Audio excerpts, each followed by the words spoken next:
At 2 in the morning, in the worst storm South Boston had seen in 30 years, a stranger fell through the back door of a diner with 2 3-year-old children strapped to his chest. He was bleeding. He was armed. And the first words out of his mouth were not "help me." They were, "hide them." Elara Harper had spent 3 years scrubbing that griddle, paying off a debt that wasn't hers, waiting for a life that never came. She had about 4 seconds to decide who she was going to be.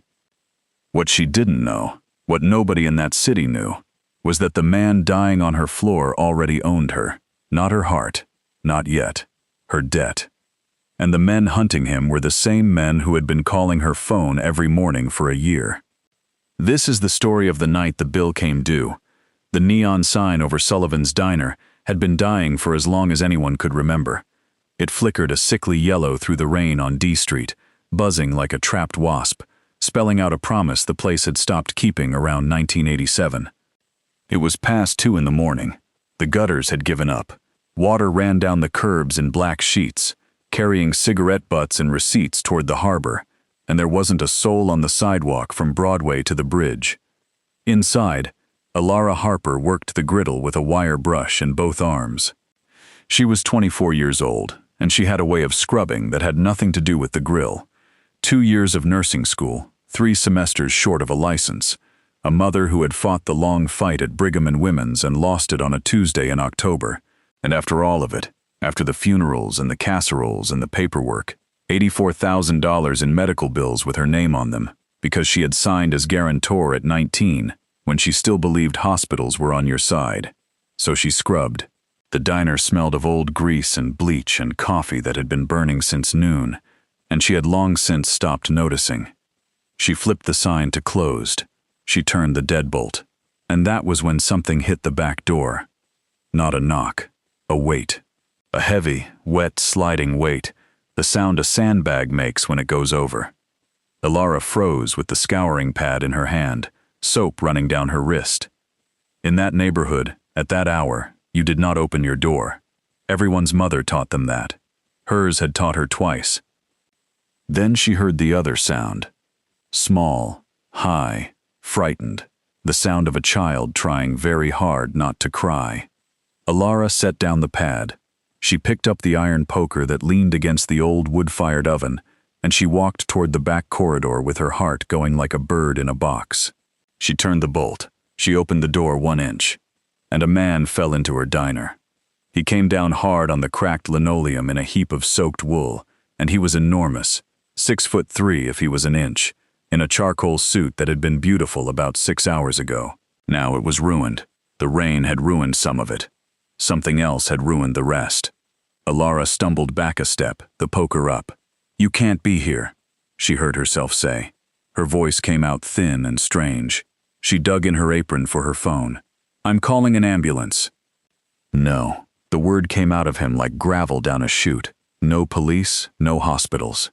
Her thumb stopped on the keypad. The man pushed himself up to his knees, fighting the floor, fighting his own body. And that was when Elara saw what he had been shielding when he fell. 2 children. They stood behind him in the doorway, in the rain, holding onto the back of his coat with both fists apiece. 3 years old, maybe. A boy and a girl, matching dark hair plastered flat to their foreheads. Pajamas soaked through, 1 small sneaker missing, mud to the knees. They weren't crying.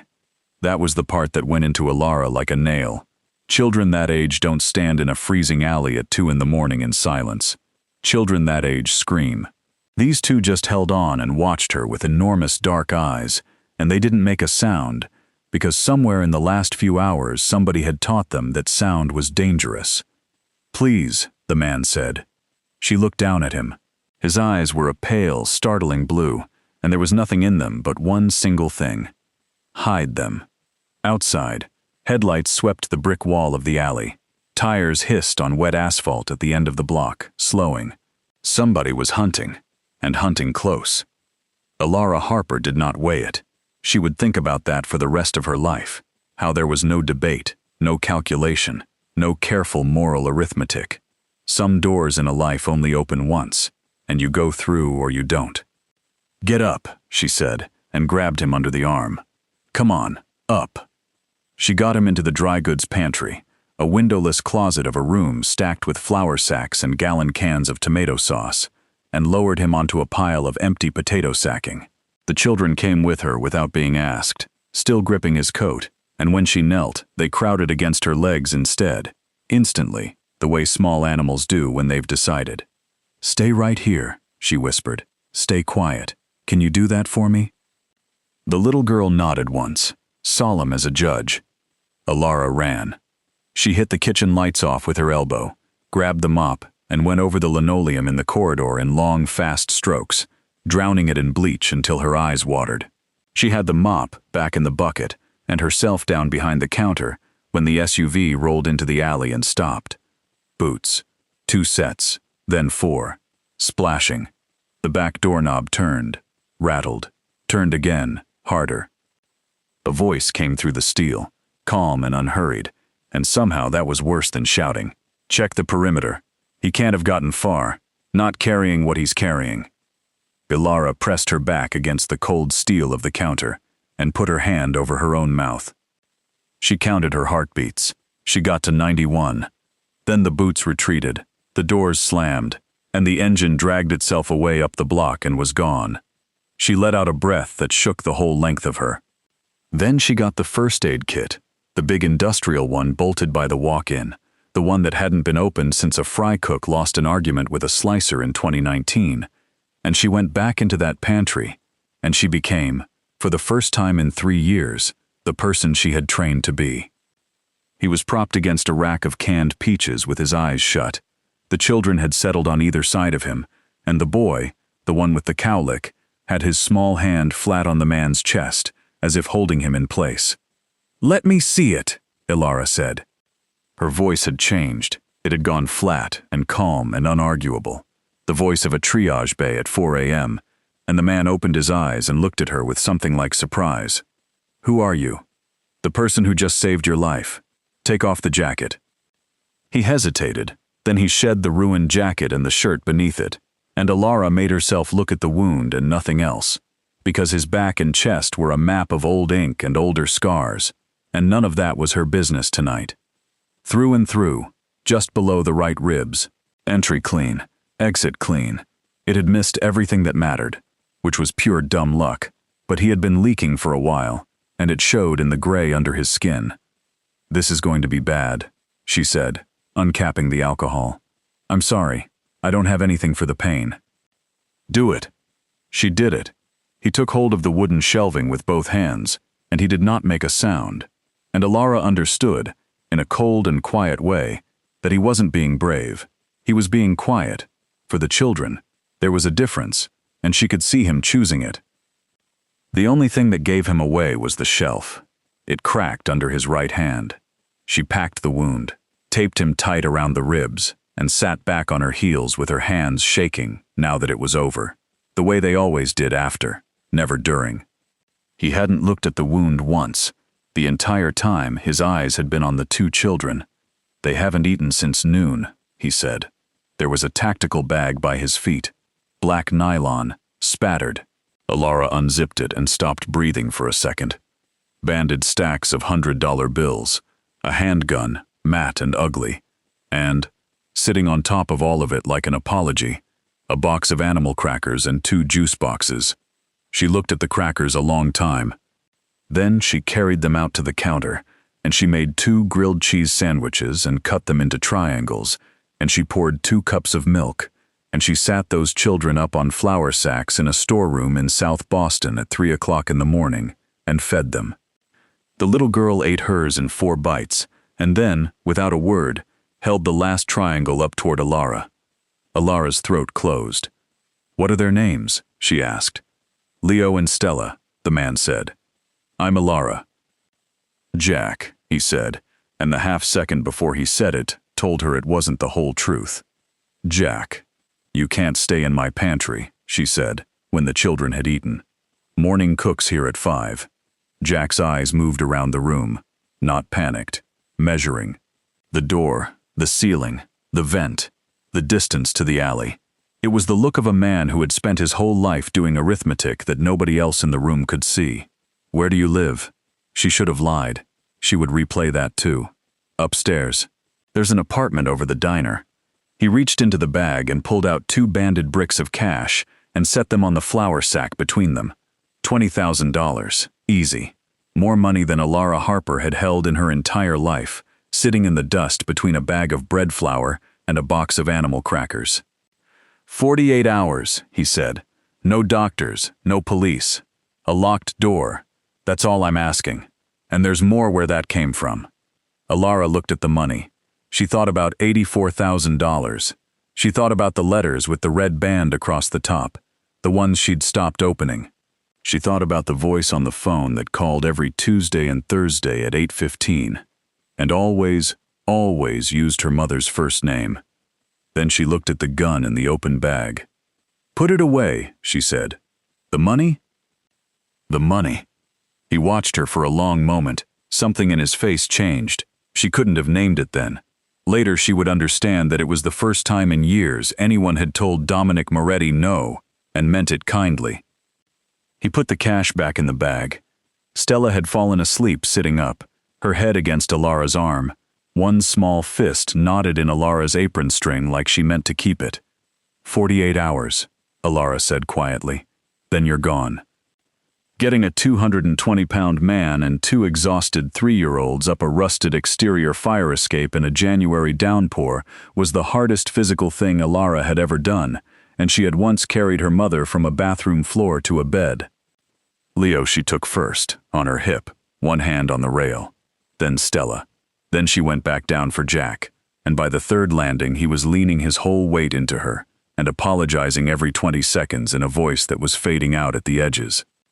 Her apartment was 1 bedroom, a couch with a flower print that had gone gray, and a kitchenette that had smelled faintly of cinnamon since a spill in a previous decade. She put down a shower curtain and towels and got him onto the bed, and he was unconscious before she pulled the blanket up. She did not sleep.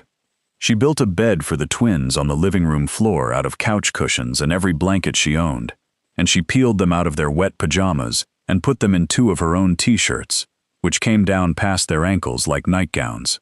Leo fell asleep mid-sentence. Stella held out for another minute, watching Elara's face with those enormous eyes.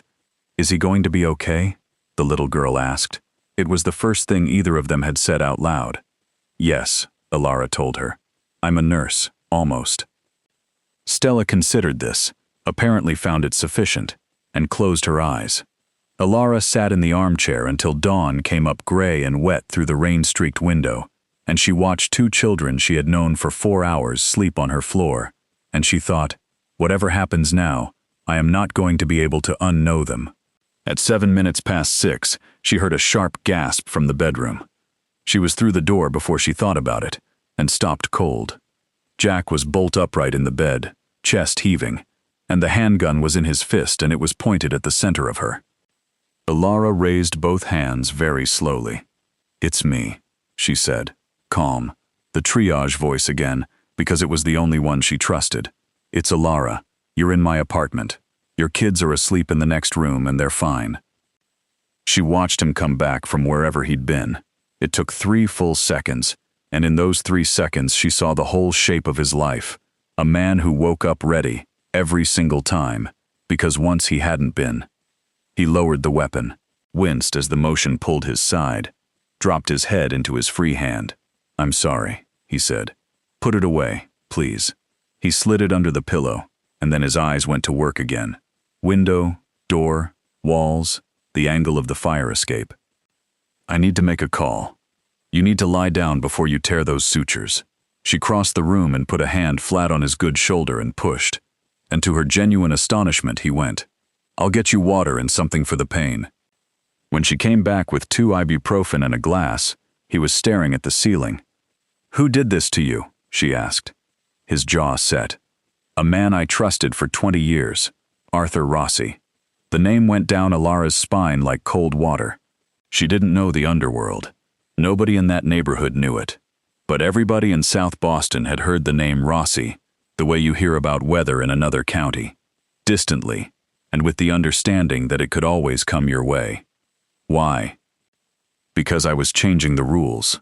He looked toward the doorway, toward the sound of 2 children breathing in the next room. and every hard line in his face came apart. And because my wife died 10 months ago, and Arthur decided that grief had made me soft, he moved on the business.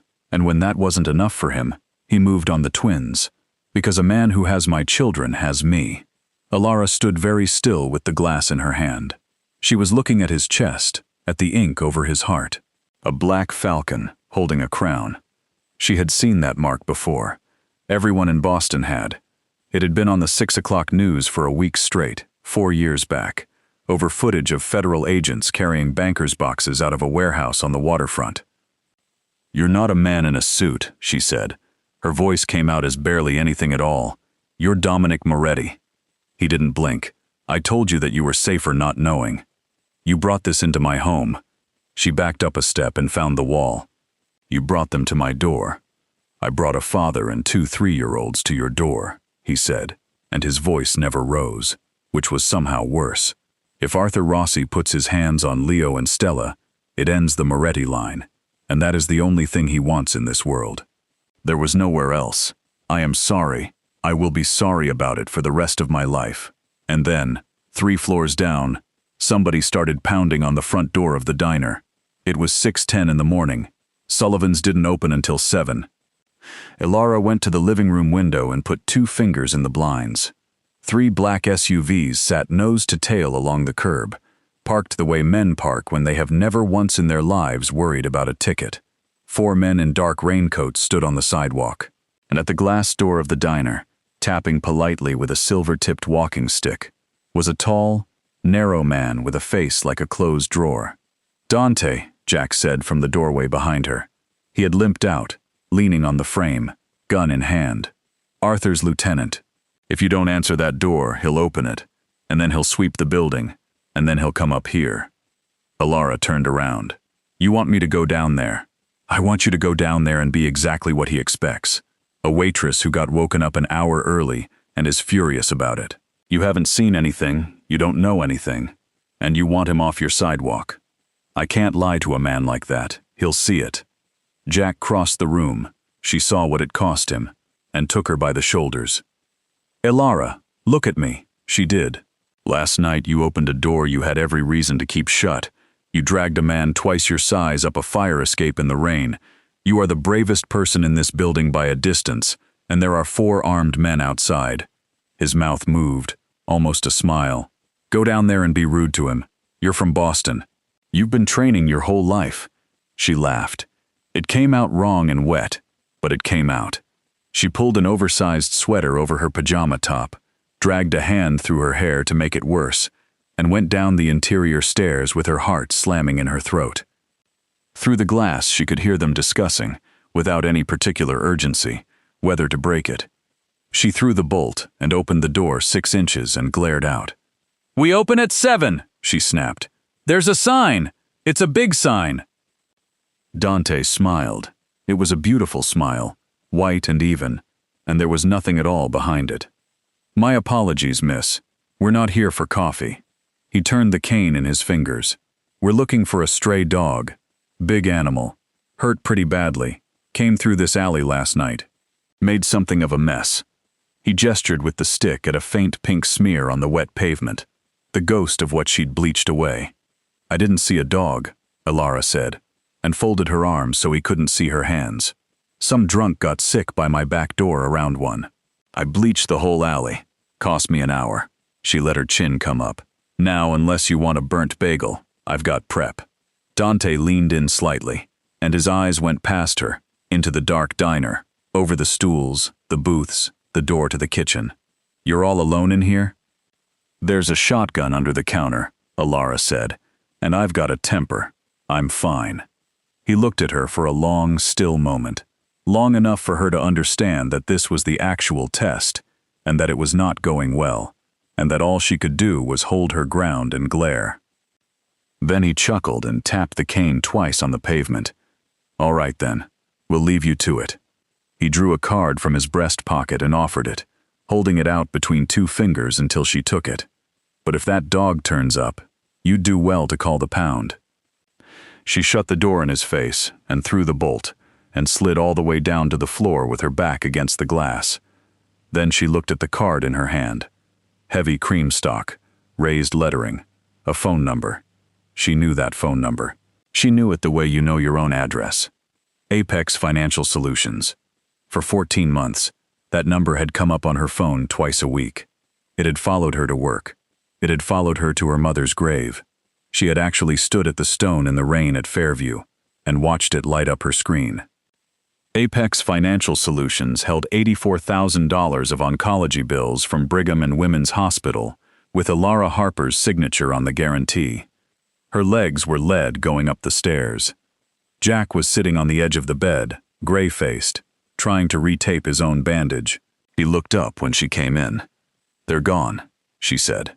Her voice sounded like it belonged to somebody in the next room. She walked over and dropped the card on the blanket beside him. He left that. Jack picked it up.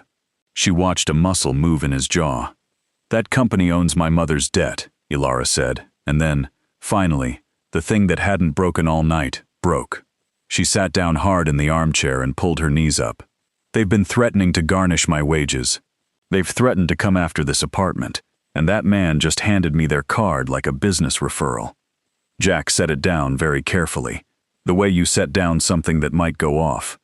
"Arthur Rossi buys distressed medical debt," he said. "By the portfolio. Pennies on the dollar. Brigham, Mass General, Beth Israel, the small clinics out in Chelsea and Everett. Apex is the collection arm.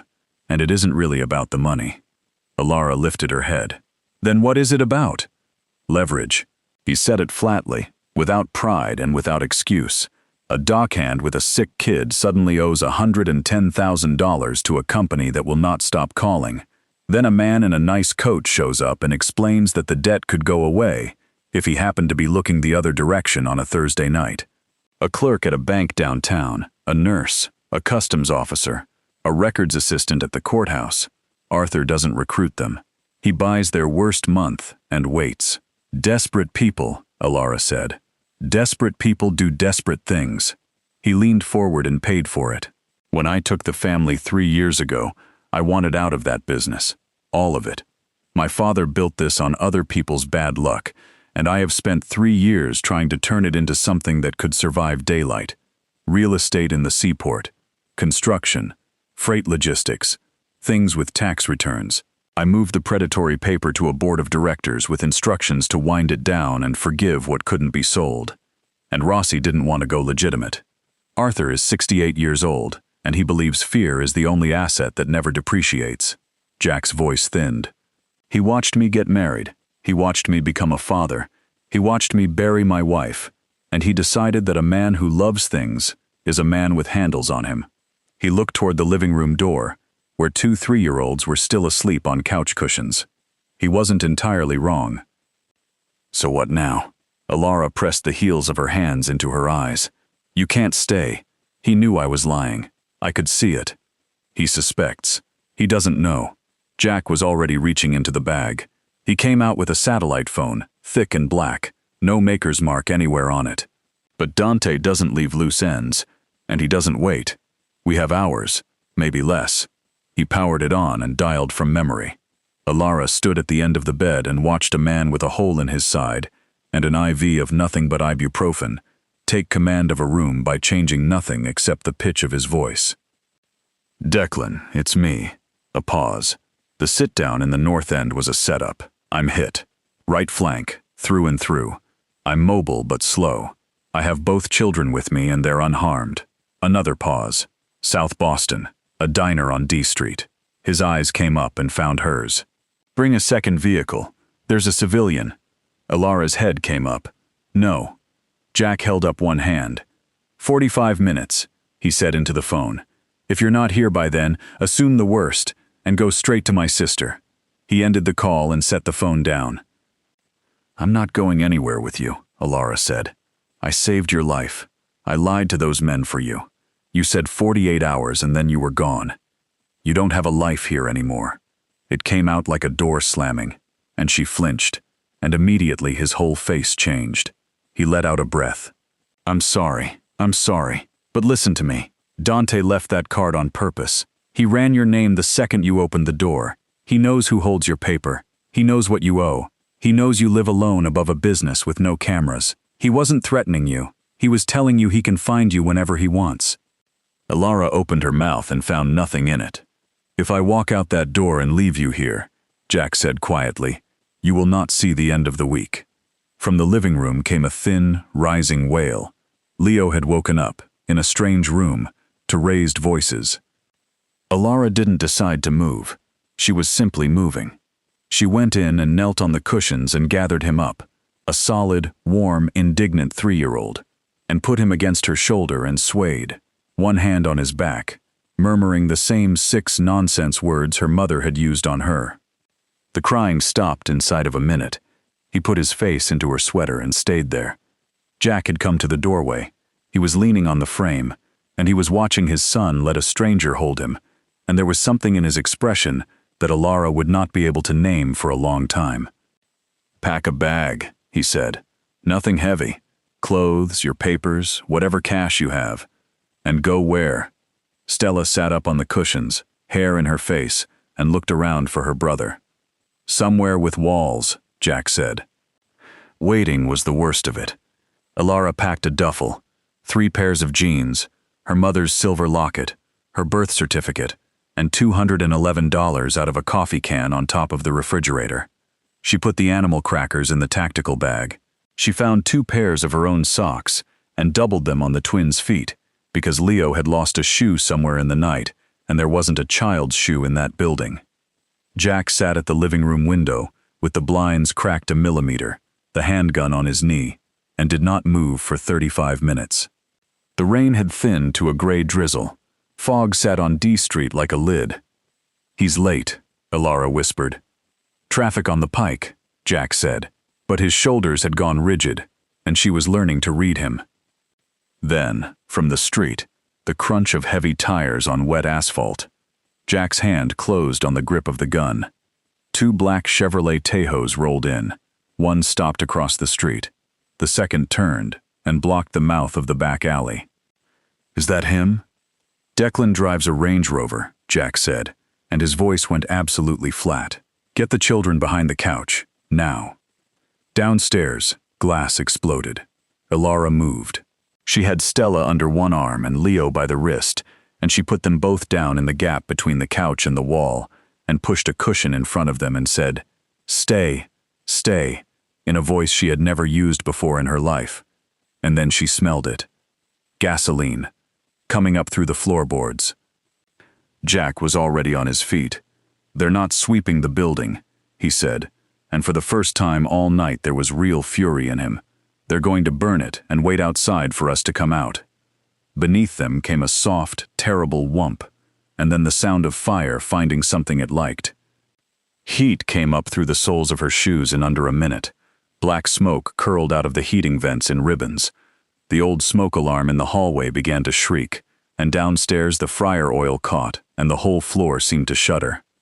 "Window," Jack said. He crouched in front of the twins, and his voice changed completely. Low, warm, absolutely steady. The voice of a man reading a bedtime story.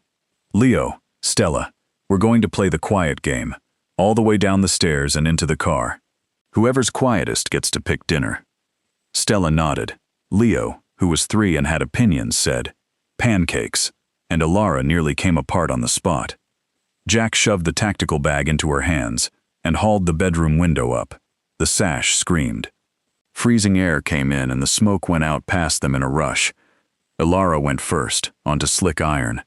Jack passed her Stella, then Leo, then came through himself, and she heard the sound he made getting his ribs over the sill. She looked down into the alley and stopped. A man in a dark overcoat stood by the back door with a rifle resting against his hip, smoking a cigarette, watching the diner burn with about as much interest as a man waiting for a bus. "Down," Jack breathed, and pulled all 3 of them flat against the wet grating. He put his mouth beside Elara's ear. "Cover their ears." She got a hand over each small head and pressed them into her chest and turned her face away, and there were 2 sharp cracks, no louder than a door slamming twice, and when she looked again, the alley was empty of anyone standing. "Move." They went down the rusted stairs fast, the metal slick, the brick beside them radiating heat like an oven wall. The kitchen was a furnace now. She could see it glowing orange behind the frosted window. Somewhere in there was the griddle she had scrubbed for 3 years, and the booth where her mother used to sit on Sundays with a crossword. They hit the pavement. Jack scooped up the fallen rifle without breaking stride and pressed a set of keys into her hand. Black Tahoe, end of the alley. You drive. I can't drive that. You can drive anything. It's a truck with a big engine and heavy doors. He was already moving. Get in, put your foot down, and do not stop for anything or anyone. Not for a light, not for a man in the road, especially not for a man in the road. They ran through the smoke. Elara threw herself into the driver's seat. The leather smelled of cologne and gun oil, while Jack got the twins into the back and belted them in with hands that were shaking now, and covered them both with a heavy coat, and told them the quiet game was still running. Go, he said. She put it in drive and stood on the accelerator. The engine let out a sound like a building falling over. The tires spun, caught, and the Tahoe came out of that alley like something out of a cannon, straight past 3 men rounding the corner who had exactly 1 second to recognize their own vehicle stealing itself. Head down. There was noise then, and she would never be able to describe it properly afterward. The flat, hard bang of things striking heavy steel, the shatter and spray of the side window, sparks skipping off the hood. The armor in the doors held. It had been installed by Arthur Rossi's own people, and it saved the lives of Arthur Rossi's targets, and Elara would think about that for years. She did not look back. She took the corner onto D Street on 2 wheels worth of prayer, ran a red at 50, swung wide around a municipal bus full of people going to work, and put the truck onto I-93 South. The needle went past 80 and stayed. In the mirror, the Boston skyline pulled away under a column of black smoke, standing straight up into the gray. Sullivan's diner, her apartment, the coffee can, the bed she'd slept in since she was 21. Every photograph of her mother she had ever owned. Gone, in about 9 minutes. She looked over. Jack had let the rifle drop and had his hand pressed against his side, and his fingers were dark. The fire escape had torn the sutures open. In the back seat, Stella said, very quietly, "Is the quiet game over?" "Yeah, sweetheart," Elara said. "The quiet game's over. You win." "Pancakes," said Leo. And Elara Harper laughed until she cried, doing 82 miles an hour southbound with her hands locked on the wheel. "We need somewhere to go," she said, when she could talk again. "Somewhere off the map." Jack rolled his head against the headrest to look at her, and what he saw was not the waitress who had opened the door with a fire poker 8 hours ago. That woman was gone. Something with a straight spine had taken her place. "The Berkshires," he said, "a hunting estate that belongs to a dead woman." "Whose?" "My sister's." It took 2 hours and 40 minutes to reach the Berkshires. Elara drove the whole way. Jack faded in and out beside her, giving directions in a voice that got thinner each time. And in the back seat the twins slept the bottomless sleep of small children who have used up absolutely everything they had. She came off the pike and took Route 7 north, the pines closing in on both sides, the road climbing and turning and climbing. Outside Lenox, she found the unmarked logging road he'd described and put the battered truck onto gravel. 3 miles in, the headlights hit a wall. Not a fence, a wall, fieldstone, 10 feet, running off into the trees in both directions, with a pair of wrought iron gates set into it. A man in tactical gear came out of a guardhouse she hadn't even seen and put a light on the windshield. Jack found the window switch. Cold air poured in through the shattered glass. "Stand down, Russo," he said. "Open the gate." The guard's face went through several things at once. Then he was shouting into his shoulder radio, and the gates were swinging in, and beyond them, at the end of a long curve of wet gravel, stood a stone house from another century, a Gilded Age manor with 40 windows lit, and a slate roof, and chimneys like a small city. Elara parked a Tahoe full of bullet scars in front of a doorway that had probably once received senators. The doors burst open before she'd killed the engine. Men came down the steps at a run, and with them came a woman in a cable-knit sweater and boots, sharp-featured, silver at the temples, moving like she owned the ground. Her eyes were the same startling blue as Jack's. "Get him inside. Trauma kit in the East Room, now." Her voice went through the rain like a bell. Then she turned and saw Elara at the back door, unbuckling 2 3-year-olds, and everything in her face changed. "Oh, sweetheart, let me take her." "Who are you?" "Clara, his sister." She lifted Stella out with the ease of someone who had done it before. "You're soaked through. Come inside." Elara didn't move. "He told me this place belonged to a ghost." Clara's mouth twisted into something small and bitter and almost fond. "I died in a car accident on the Long Island Expressway 5 years ago," she said. "Closed casket, lovely service. It was the only exit from this family I could think of." She started up the steps with a sleeping child on her shoulder. "Officially, I'm a ghost, come in out of the rain." The inside of that house was warm in a way Elara had forgotten buildings could be. They put the twins in a guest room in a bed the size of a rowboat, and a woman named Marisol brought up soup and dry clothes and stayed with them. Elara stood under a hot shower for 11 minutes, and washed the smoke out of her hair, and watched gray water go down the drain, and did not cry, because she had decided somewhere around Springfield that she was done with that for a while. When she came downstairs, she found the library, a 2-story room with a fire going, and a mahogany table buried under satellite maps and 3 open laptops. Jack sat in a leather chair with his ribs professionally dressed and an IV line taped to his arm. He looked 10 years better and about 100 years tired. "Total loss," Clara was saying. "Boston Fire knocked it down by 7. The department's calling it electrical. No one was inside."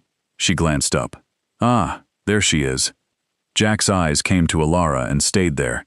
Whatever the cold, calculating man in the pantry had been, he wasn't in the room anymore. "He's going to tear the city apart looking for us," Elara said. She stayed standing. "And he owns my debt.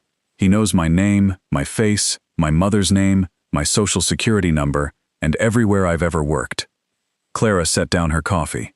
She looked at her brother, and something passed between them, heavy. "About that," Clara said. She turned a monitor around. "I've spent the last 4 hours inside the syndicate's financial system, trying to work out how Dante found you within 6 hours of Jack going down. And the answer is that he didn't track Jack." She let that sit. "He tracked you." Elara felt the floor tilt. "That's not possible. I've never met these people." Apex Financial Solutions, Clara said, was incorporated in Delaware in 1994 by a lawyer named Feldman on behalf of a client. The client was Salvatore Moretti. A pause. "Our father." The fire popped. Nobody spoke. "It's a Moretti shell," Clara said quietly. "It has been for 32 years. Elara turned and looked at Jack. "You own my debt." "I didn't know." He came forward in the chair and paid for it in the set of his mouth. "Elara, I swear to you on my children. 3 years ago, I handed every predatory portfolio we held to a board with written instructions to liquidate at a loss and forgive the remainder. 6,000 accounts. It was supposed to be finished by last spring." His hand closed on the arm of the chair. "Rossi took control of that board in November. He didn't just stop the wind down. He accelerated collections and started running the whole book as a recruitment tool. And when he needed to find you," Clara said, "he didn't knock on random doors in South Boston. He ran a query. Every Apex account holder inside a 2-mile radius of the last confirmed sighting, sorted by isolation score, no spouse, no local family, low income, night shift, lives alone, high balance." She turned the screen back. "You came up 4th. Dante went to your door because a computer told him you were the kind of person who could be leaned on, and no one would come looking." Elara put a hand over her mouth and backed up until she found a bookshelf. The irony of it was almost too big to hold. The empire that had chained her to that griddle for 3 years had turned around and burned the griddle down. The debt had brought the wolf to her door, and the wolf had come carrying 2 children who needed feeding. "My family's sins put a rifle in your alley," Jack said. His voice had gone rough. "I have done a great many things I'd have to answer for, but this one wasn't even mine on purpose, and somehow that's worse. I took everything you had last night, your home, your job, your mother's photographs." He held out his good hand. I'm going to make it right. Not the way my father would have. I'm going to take Apex apart. Every server, every portfolio, every account, every file. Yours and the 5,999 others. Elara looked at the hand. She looked at the man. Then she walked past his hand entirely, picked up the satellite phone off the mahogany table, and put it into his palm, and closed his fingers around it. Then make the call, she said. It took 11 days to build what came next, and Elara Harper spent every one of them learning that revenge, done properly, looks almost exactly like accounting. She had expected men and guns. There were men. Declan came up from Providence on the second day, a wide, quiet Irishman with a laugh like a door closing, and the house filled with people who called Jack boss and called Elara ma'am in a way that made her want to climb out a window. But mostly there were spreadsheets. Clara ran it out of the library from 6 in the morning until midnight. She had been a forensic accountant in her first life, before the family, and 5 years of being dead had not dulled her. Arthur's mistake, she said on the 4th day, tapping a monitor, is that he thinks money is a weapon. It isn't. Money is a record. Every dollar he's ever squeezed out of a sick person in this state has a routing number attached to it, and routing numbers testify. She laid it out for Elara in plain English, because Elara asked her to, and because Elara turned out to be very good at understanding things once someone stopped talking down to her. Apex bought debt cheap and collected it hard. That was legal, more or less, and disgusting, entirely. But the cash from the port, the containers that came through Boston Harbor, with the paperwork wrong on purpose, that money had to go somewhere, and for years it had gone through Apex as fictitious, recovered collections. Debts that didn't exist, paid by debtors who didn't exist, cleaned and deposited and sent onward. That's the throat, Clara said. If we can prove the phantom accounts, Apex isn't a collection agency. It's a laundry with a customer service line, and the federal government has a great deal of interest in laundries. Then why hasn't anyone proved it? Because for 32 years, the only people with access to those servers were us. Clara smiled without any warmth at all. That has changed. Meanwhile, the house was full of children. That was the part nobody had planned for. Leo and Stella had come out of that night with a 3-year-old's terrible resilience, which is to say they had nightmares for a week, and then began treating a 140-year-old manor house as the greatest indoor playground ever constructed. Leo learned to slide down the back stairs on a serving tray. Stella developed an obsession with a suit of decorative armor in the front hall, and insisted on saying good morning to it. And both of them, without discussion, decided that Elara belonged to them. She woke at 6 because Stella climbed into her bed at 6. She learned which cup Leo would drink from and which he would not, and why, and that the why changed daily. She read the same 12-page book about a lost duckling 400 times.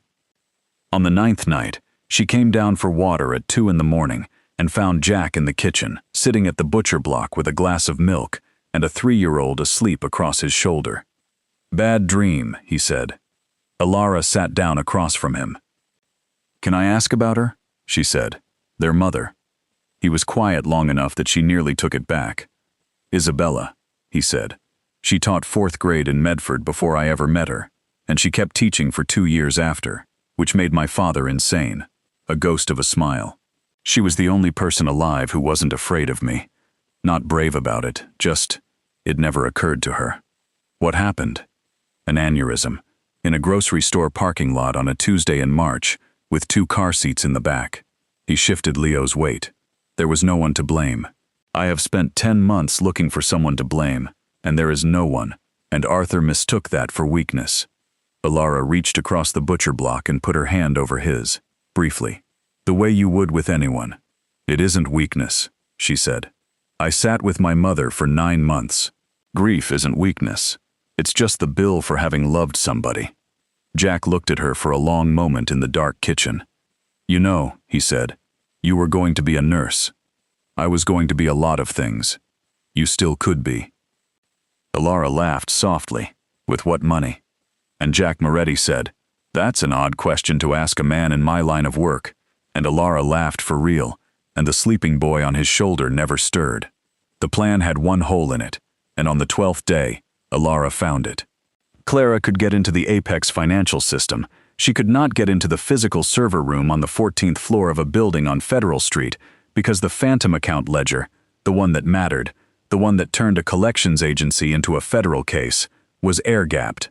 It lived on a machine that touched no network at all, and it had lived there since 1994 because Salvatore Moretti had not trusted the internet and had been, in that one narrow respect, correct. Someone had to physically walk into the Apex offices. "We can't send any of our people," Declan said. "Dante's had our faces on every door in the city for 2 weeks. "So we send someone who has a reason to be there," Elara said. Everyone in the library looked at her. "No," said Jack. "They send letters every month inviting me to come discuss a settlement." She was already pulling the chair out. "I have a file number. I have an account manager named Denise who has left me 9 voicemails. I'm not a mafia soldier walking in the front door. I'm a debtor. I am exactly who is supposed to be in that lobby. Absolutely not. Dante saw my face for 90 seconds in a doorway." "Dante saw your face," Jack said, "and then Dante burned your building down. Elara, he is not stupid. He is the least stupid man Arthur has." "Which is why he'd never expect it." She turned to Clara. "Tell me I'm wrong." Clara looked at her brother, and then at Elara, and then said, carefully, "You're not wrong." "Clara." "She's not, Dominic." Clara folded her hands. "The 14th floor has a client conference room. The settlement meetings are held there. It shares a wall and a door with the records room, and that door is opened 40 times a day by a man in a cardigan named Walter, who has worked there since 1998, and props it with a fire extinguisher because he smokes on the east stairwell." The fire cracked. Jack sat with his jaw locked. "If anything happens to her," he said, "I want it understood in this room that I will not be reasonable about it." "Nothing's going to happen to me," Elara said. "You don't know that." "No," she agreed, "but I know what it's like to be the 4th name on that list, and there are 5,999 other people on it, and every one of them is somebody's daughter sitting in a diner at 2 in the morning, wondering how it got this bad." She looked at him steadily. "You want to make it right. This is what right costs. Let me pay some of it." She wore her own clothes. That was Clara's instruction, and it was the correct one. The good coat from her mother's closet, the one she'd worn to the funeral, and cheap shoes, and her hair pulled back like a woman who had rehearsed this appointment in her car. She didn't have to act nervous. She had never in her life been less required to act. The Apex offices took the 14th floor of a gray tower on Federal Street, and the lobby had beige carpet and a water cooler and a wall of framed motivational prints, and it was the most ordinary room Elara had ever stood in. That was the obscenity of it. 6,000 lives were run out of a room with a philodendron in the corner. "Harper," she told the receptionist. 10:15 with Denise." She sat with a folder in her lap for 11 minutes, and in that time she watched a man in a cardigan come out of a door beside the conference room, walk to the east stairwell, and prop the door with a red fire extinguisher on his way back. Walter, right on schedule. The meeting itself lasted 22 minutes and was one of the worst experiences of her life, and she would not have traded it. Denise was perhaps 30, and kind in the automated way of someone reading a script, and she explained that Apex was prepared to be flexible about the $84,000, and asked whether Elara had family who might be in a position to assist. "My mother," Elara said, "but she's the one who died." Denise apologized. Denise offered a payment plan of $460 a month for 19 years, and at the 18-minute mark, the conference room door opened, and a tall, narrow man with a silver-tipped walking stick leaned in to ask Denise a question about a file, and Elara Harper's entire body turned to ice water. Dante looked at her. He looked at her for 2 full seconds, a young woman in a black coat with a folder in her lap and red eyes, in the settlement room, on a Wednesday. And he did not see her. Not because he was careless, because he had spent his whole career looking for people who were pretending to belong, and Elara was the only person on that floor who was exactly what she appeared to be. She was a debtor. She had always been a debtor. It was the truest thing about her, and it made her invisible. He nodded politely and shut the door. Elara excused herself to use the restroom. She walked down the beige corridor past a philodendron, put her hand on a door propped open with a red fire extinguisher, and stepped into a records room full of humming steel. It took her 90 seconds to find the machine Clara had described. The old one, the ugly beige one, alone on its own shelf with no network cable in the back of it. It took her 4 more to get the drive out of her coat pocket and into the front of it, and 11 minutes standing in the dark with her back against a rack of servers while a green light blinked and her own pulse counted them off. When she came out, she said goodbye to Denise. She thanked her for her time. She took the elevator down 14 floors, walked out onto Federal Street into a cold, gray afternoon, got into a plain sedan idling at the curb with Declan behind the wheel, and did not permit herself to shake until they were on Starrow Drive. Arthur Rossi was arrested on a Thursday morning in the parking structure beneath a restaurant in the North End by 6 federal agents who did not raise their voices. It wasn't dramatic. That was what surprised Elara most. There was no siege, no standoff, nothing that would have made the movies. There was a 240-page filing and a drive full of phantom accounts running back to 1994, and a forensic accountant who had been legally dead for 5 years and gave her testimony through counsel from a location that was never entered into the record. It went the way Clara said it would. Money is a record. Routing numbers testify. Dante was picked up an hour later at Logan with a bag packed and a ticket to a country with agreeable extradition laws, 40 minutes too late. The Moretti board, what was left of it, reversed itself in a single afternoon, which is what boards do the instant the wind changes. And on a Tuesday in March, Apex Financial Solutions filed a notice with the Commonwealth of Massachusetts announcing the discharge of its entire consumer portfolio. 6,004 accounts. Not settled, not restructured, forgiven. The letters went out that week. Plain envelopes, 1 page, no logo. Elara read the draft 3 times and made them cut 2 sentences, because the first version had sounded like a company being generous, and she wanted it to sound like a debt being ended, which is a different thing entirely.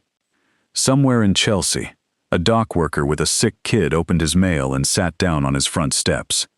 Somewhere in Everett, a school custodian read 1 page twice and then went and got his wife. And in a stone house in the Berkshires, a young woman opened an identical envelope with her own name on it and read a single sentence stating that the balance of account 4471-882 in the amount of $84,106 had been discharged in full. She sat down on the library floor with it, right there on the rug, and cried, for the first time since Springfield. Jack found her there 20 minutes later and sat down on the floor beside her, which took him some effort and all of his dignity, and did not say a word. 3 years, she finally said. 3 years I couldn't sleep because of 1 piece of paper. I know. You could have deleted my file, that first night, in the pantry. You could have made mine go away and never told me any of it. Yes, Jack said. Why didn't you? He looked at the fire. Because my father would have, he said. He'd have fixed the 1 account, bought your silence, and called it mercy. And I have spent 3 years trying very hard not to be my father. He turned his head. And because it was never really about your account, Elara, it was about 6,000 of them. You told me that, in this room. Sullivan's Diner never reopened. The lot sat empty for 8 months behind a chain-link fence, and then a permit went up, and then a building. It's still there on D Street. It has a green awning and 40 seats, and it's open 24 hours, and the sign out front says Harper's, and underneath, in smaller letters, since 2026. There's a plaque inside the door, by the register, and most people never notice it. It reads, "In memory of Catherine Harper, who never owed anyone anything." The building above it is 4 apartments now. They rent below market to people who work nights, which is a policy that costs money and has never once been questioned by the ownership. And on the 9th floor of a building in Roxbury, there's an office with 11 employees and a long name that everybody shortens to the Catherine Fund. It buys distressed medical debt from Massachusetts hospitals, by the portfolio, cheap, pennies on the dollar, exactly the way Arthur Rossi used to. And then it destroys it. That was Elara's idea, She said it at a dinner table in the Berkshires, with a fork in her hand, and Clara put down her wine and said, "Oh, that's elegant." And Jack said nothing at all for about 10 seconds, and then went and got a legal pad. In its first 4 years, the Catherine Fund erased just under $211 million of medical debt for a little over 90,000 families in New England, at an average acquisition cost of a penny and a half on the dollar. The letters still go out in plain envelopes, 1 page, no logo. Nobody who receives one ever learns where the money came from. That was Clara's condition, and she was right about that too. People always want to know about the two of them. The truth is that it took a long time, and it was not the sort of thing that makes a good movie. Elara stayed in the Berkshires, and then she stayed some more, and at some point in the second year she stopped calling it staying. She finished her nursing degree at a state school 40 minutes away, driving in 3 days a week and coming home to 2 children who had strong opinions about the pickup line. She graduated at 27 and took a job in the pediatric unit at Berkshire Medical, night rotations, because she had always been better at nights. Jack Moretti spent 4 years finishing what he'd started. It was not glamorous work. It was zoning boards and union contracts and a great deal of time with attorneys, and the slow, unromantic business of turning an empire built on other people's worst months into 311 legitimate jobs in the Seaport district. Some of the old men never forgave him. 2 of them tried to do something about it. Declan handled that, and Elara never asked. And there are things in a life you decide not to look at directly. He asked her, once, in the first year, and she said no. Not because she didn't, because she had been rescued once, and she was not going to spend the rest of her life as a woman who got saved. She wanted to walk in on her own feet, or not at all. He said all right, and he waited 2 years, and he never once made her feel it. She asked him, in the end, on the back steps in October, with her scrubs still on from a 12-hour shift and her hair a disaster, holding a cup of coffee she'd already reheated twice. He said yes before she finished the sentence. Leo is 11 now. He is going to be enormous. You can see it in his hands. And he is the gentlest child in his school, and he has never in his life let his sister walk home alone. Stella is 11 too, by 9 minutes, and she has never let anyone forget it. She wants to be a doctor. She says it the way other kids say they want to be astronauts, except that she has a study schedule. Neither of them remembers the diner. They remember a game, something about being quiet, and a fire escape, and a truck that was too loud. Elara has told them the true story twice, at the ages she judged right, because she believes children should be told the truth about where they come from, in the correct order, by the people who love them. What they do remember is this. They call her Mom, and they always have. Nobody ever asked them to. Stella started it at 4, in a kitchen, over a bowl of cereal, in the offhand way children step over canyons. Elara had to leave the room for a minute. There's a photograph on the mantel of that house. Isabella Moretti, 29 years old, in front of a 4th-grade classroom in Medford. Elara put it there herself, the first week she moved into the main house, and she has dusted it every Sunday for 11 years, and once a year on a Tuesday in March, the 4 of them go and stand at a grave in Everett with flowers. You don't replace anybody, you just make sure the seat isn't empty. Sometimes, on a night shift, Elara Harper Moretti will be walking a quiet pediatric hallway at 2 in the morning, and the rain will hit the windows a certain way, and she'll be 24 again for about 4 seconds, soap on her wrists, a poker in her hand, standing in front of a steel door that she has every reason in the world not to open. She always thinks the same thing. Everybody gets one. One door, one time, that only opens once. Most people never even hear the knock, and the ones who do, mostly stand there and let it pass, and who could blame them? It's dark out, and it's raining, and there is absolutely nothing on the other side but risk. She opened hers. She lost a job, an apartment, a photograph album, and every single thing she owned in the world. And she has never once, in 11 years, been sorry.